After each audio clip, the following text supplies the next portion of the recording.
Hi, Doc Matt here, your relationship fitness coach. Love to come to you this today and talk about three really clear mistakes that I'm watching couples do that stop progress towards that intimate, really juicy, fun relationship that they want to have.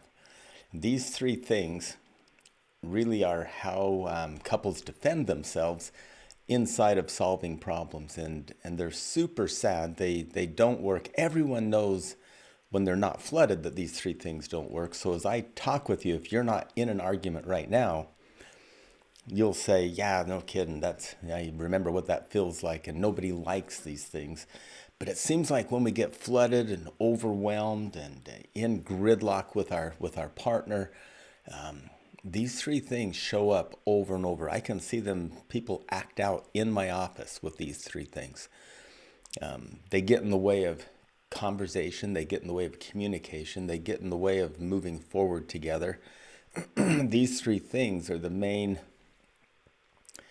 kind of common denominator defense mechanisms that lead to that sense of contempt that you start to feel after a while, where you just think it's kind of useless, and you start thinking like, I want to sleep in different rooms, or I want a separation, or I mean, any number of things can flow from these three mistakes. And so I'm going to first walk you through the three mistakes. Then I'm going to go back, and each one of these I'm going to give you a solution to try instead with some assignments. All right, so get ready for that. If you want to hit subscribe down below, hit like down below, I'd appreciate that. And trying to get up to 1 million viewers, and so we're at 300 some odd viewers now. So we only have like 900,700 to go. There you go. So mistake number one. I want you to think about a time that you've been in a fight with your partner. You know, this could be one of your kids, actually. It could be your spouse. It could be, if you're not a married person, it could be someone you're dating that you're, relatively close to, that you feel like there's a lot of investment there. Now, these are generally reserved for high value conflicts, okay?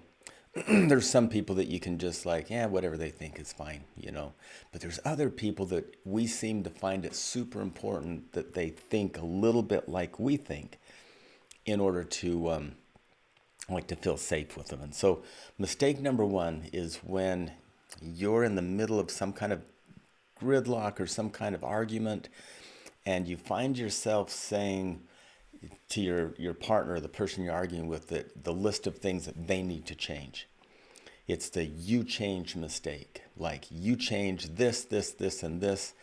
And then when you change these things, I will be nicer. When you change these things, then I'll communicate with you. Then I'll be like completely here and all in. But we create this list in our head sometimes about our partners, about our spouses, that if they would only change, okay?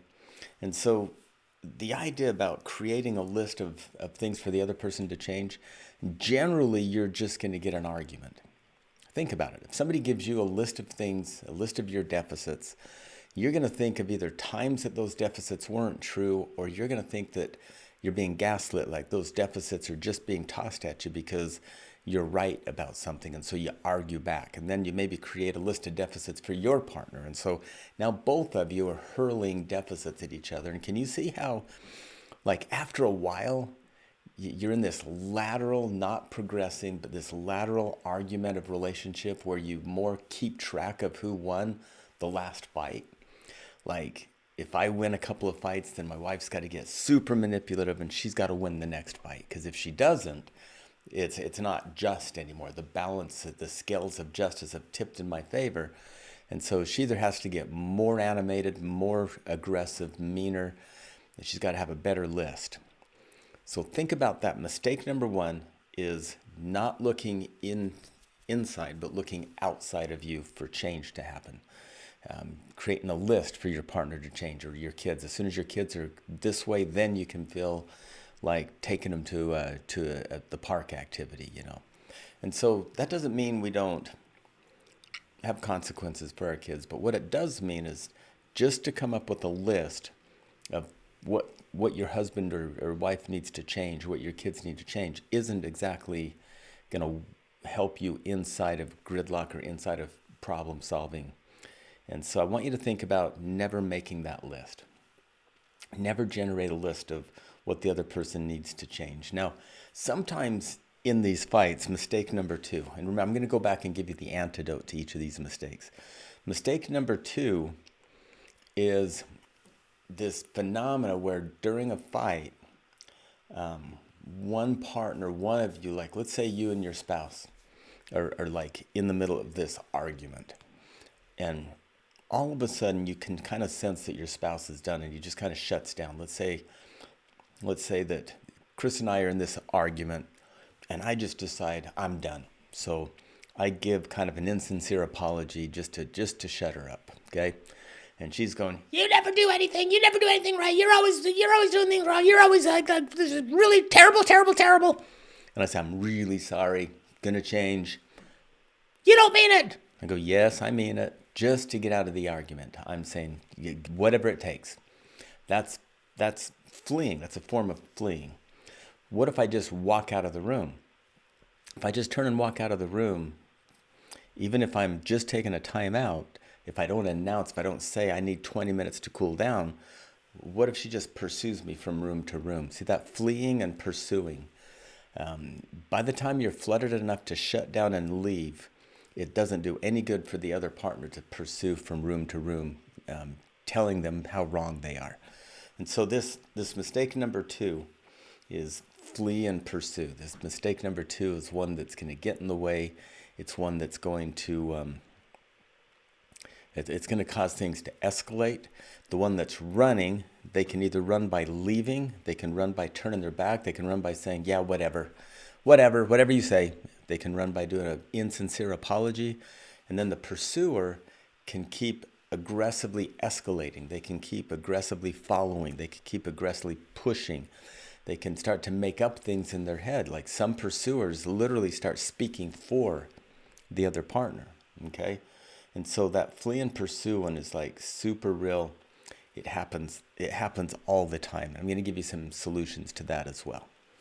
And then the final one, mistake number 3, is if you're not getting heard, to just get louder, more animated, get more angry, get more defensive. Because everybody knows that if you're not hearing me because you don't agree with me, if I just say the same stuff louder, more aggressive, then maybe in some fashion that's your cue to just believe me, because I must be telling the truth if I'm getting louder.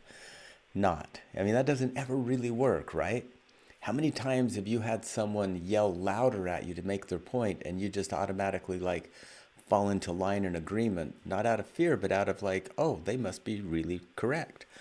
It doesn't really work that way. When someone gets louder and maybe even turns to name calling, refusing to like sleep in the same room, just whatever it takes to escalate, what you learn is that either you can out-escalate your partner or you can't. And so whoever can out-escalate or outlast this kind of gridlock or this kind of block to solving problems is going to win more often than not. And so the protesting louder approach isn't going to work either. Inside of the protesting louder approach would be the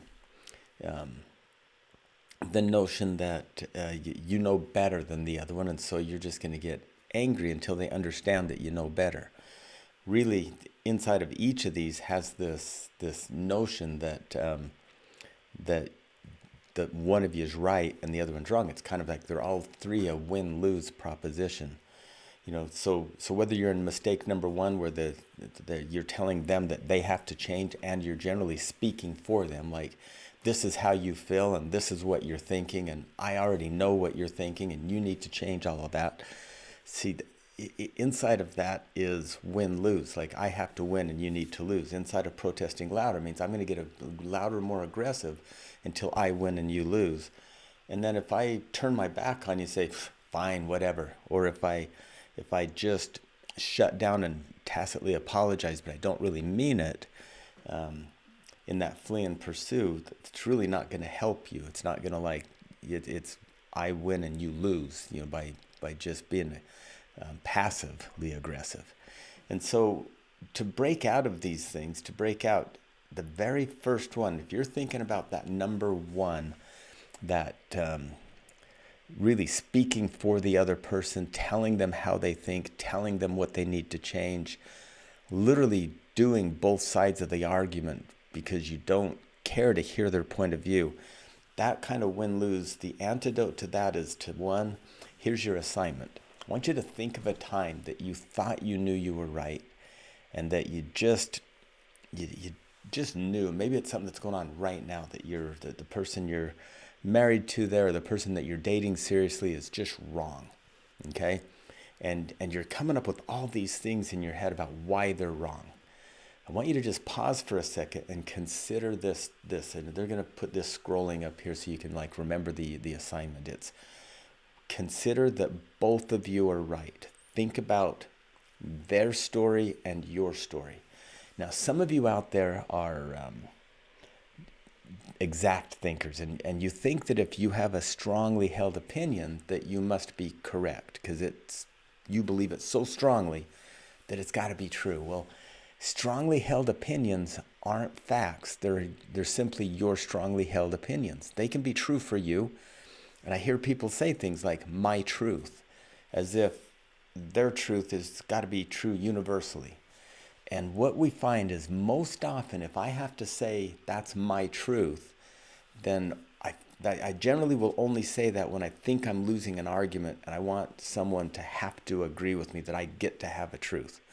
It's kind of like saying I prayed about it and I got an answer. It's hard to argue with that. Does that make sense? And so considering that both of you are right puts you in a position to humbly listen. Okay, I've got a strongly held belief that I think is true. If I then assume that you have a strongly held belief that you also think is true, and what if they both are? What if, because of how we see the world, both of us have a valid point?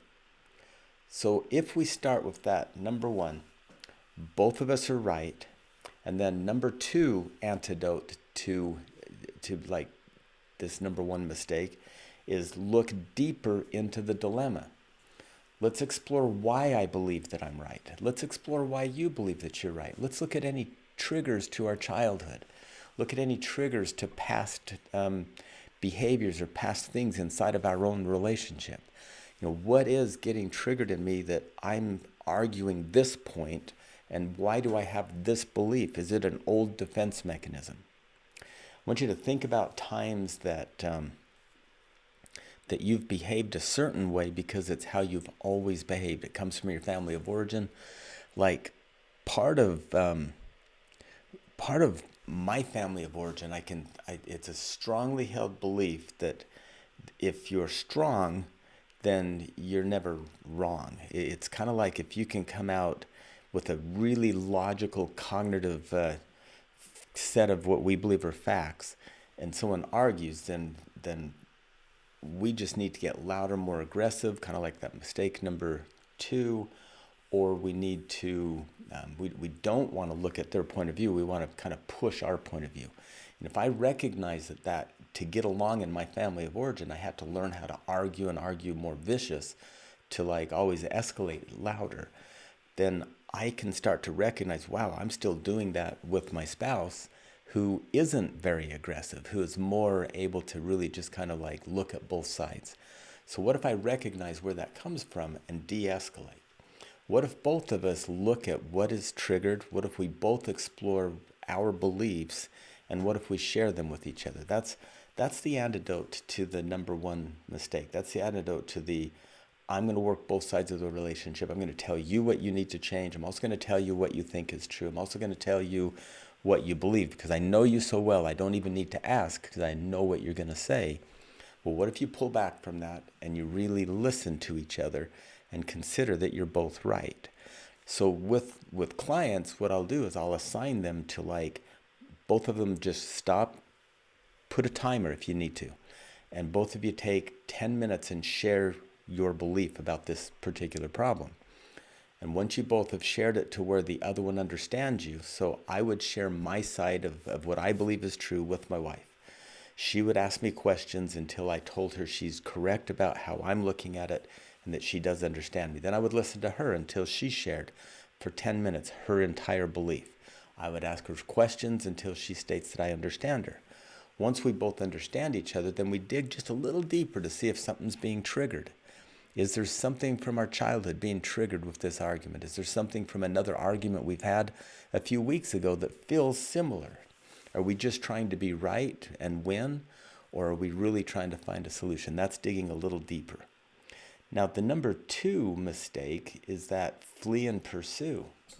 So what if you commit to, I'm going to say, let's call it stay in the crucible of conflict. Now, what does it mean to stay in the crucible of conflict? See, when two opposing forces are melded together, it produces something brand new. That's the crucible. So if you're willing to not just win, if you're willing to hang there together, don't run away, don't pursue, just talk. Keep communicating as if you both have a good point. Like if I look at you like you have a valid point, and if you look at me like I have a valid point, and we talk through until we see where we stand together, and then we make tiny agreements on the rest. That's an excellent way to not flee or pursue, to not just run from the problem and give phony apologies, or just say, yeah, whatever you say, you're always right, and then passive aggressively walk away.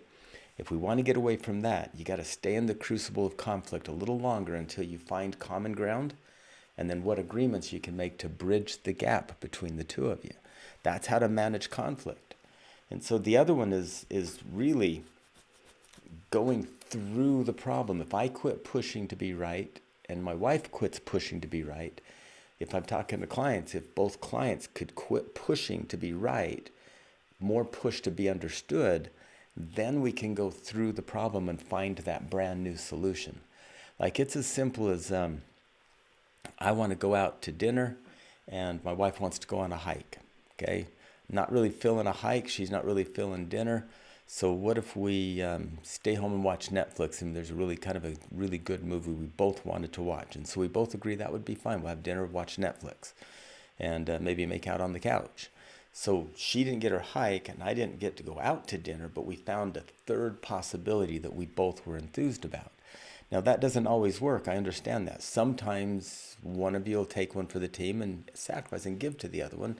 And if you can do that without keeping track, but most often, if you share what the high level real need is, so the real need in the case of our date night was to spend time together. She didn't want to go out to dinner because there's so big of lines and it's so busy downtown. There was an Ironman here, and so decided that wasn't really going to meet that need of time alone together. Going on a hike, it was getting dark earlier, and it just didn't seem to be an appeal after you thought about it. But a movie with a nice quiet dinner at home satisfied the needs of spending time together and being entertained.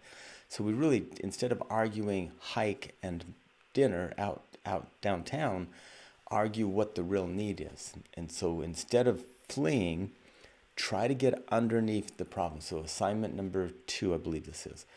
What is the underlying need that you're trying to get met with the activity or with the agreement that you need? So if I need you to agree to quit yelling and cursing, what I'm really asking for is more peace. That's the need, more peace. So if I can talk with you about me wanting more peace rather than you changing, it'll get to an agreement that makes sense. So does that make sense on that one? And then the final one, the protesting louder, the just getting louder. Remember, just getting more aggressive and getting more mean-spirited rarely motivates intimacy in a relationship. Like I can generally escalate way more than most people, but does that really help me in relationships?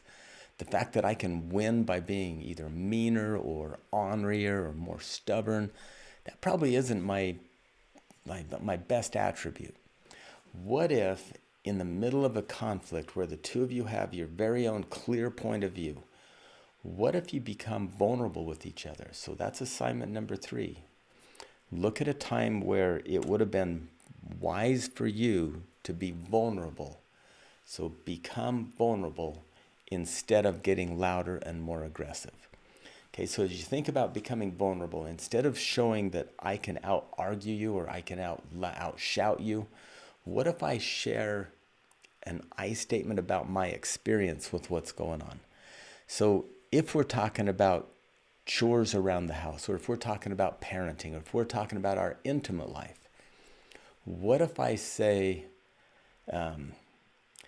you're like not very sexual. Like you don't really ever seem to want to be intimate, and you don't seem to do anything except for kind of like stomp around and yell at me for not helping around the house. And I don't understand. So see, that was sharing your problems, and I'm telling you what you're doing. I'm telling you what I'm disgruntled about. I'm probably getting you more and more defensive, and I'm starting to armor up to where I'm going to be prepared to like get louder if I have to in order to prove my point.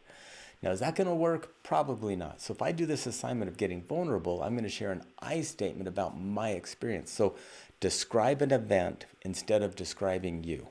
So I feel sad that we haven't been intimate for a while, and I also feel a little bit hurt that I keep getting blamed for not helping enough around the house. I was thinking that I was doing better at that since our last like couples council where we talked about some agreements. So see, that time I'm sharing my experience for you to like hear where I'm coming from, and then I'm going to give you a chance to talk with me about your experience. So if we're both sharing our experience instead of blaming statements, that's more vulnerable. It's keeping us more able to find the solution number 2 to this protesting louder, which is to find a way to build on similarities. So let's say you come back with, yes, you are helping more around the house since our meeting, and I appreciate that. I am way willing to be more romantic and more intimate, but I would like more connection during the workday. Like just a check-in text, a nice text. It used to send me cute notes. And I like those cute notes. And so if that could happen again, I would really appreciate it. So she shares her experience with describing the events that as she sees them. So what we both see, so this is the final assignment, is find similarities inside the issue. Find similarities inside the problem. So she describes intimacy and chores. I describe intimacy and chores. She describes them as I am getting better at helping around the house, but she would like more connection. I would like to be recognized for doing better around the house, and I would like more connection. So we stand together on more connection. She's given me ideas to connect with her, so I'm going to agree to that for sure. And then from there, we're going to build on how chores are looking, division of labor. We're just going to negotiate agreements. And part of staying in the conflict vulnerable longer is being willing to make some agreements today, and then in a week, check back in and see if they're working. See, none of these agreements have to be eternal. When you're managing problems, agreements can be very short-lived. They can be 3 days long. They can be 3 hours long. They can be, let's check in a week. And so often I suggest to couples go from one couples council to the next couples council. Just for 1 week, keep agreements. And then decide if the agreements are working or do we need to take another step. And that way neither of you have to feel trapped inside of an agreement you don't like. You know that you're just going to give it a good college try for a week, and then you'll keep the agreements that you like and kick out the ones you don't. Always remember that it's not about win-lose. A friend of mine once said, if one of you wins, you both lose. And so that's kind of the final adage. If one of you win, then both of you lose. So what I hope is that you can never play that win-lose game again with each other. You can always dig for a solution or to manage the problem by finding common ground, staying in the problem crucible long enough to explore all of the options, to research together whether it's triggering any issues from the past or any fears about the future, and then together create a bridge of agreements that make both of you feel safe. Can you see how that would get rid of gridlock? You wouldn't head towards contempt. You wouldn't just try to win arguments. Give that a try. Teach this to your kids, teach this to the people that you have stewardship over, and use this in your relationships. Guarantee you a more intimate, juicy relationship. Dr. Matt, your relationship fitness coach. Remember, hit subscribe if you like the channel. I hope this was a worthwhile video for you to watch, and we'll talk to you again.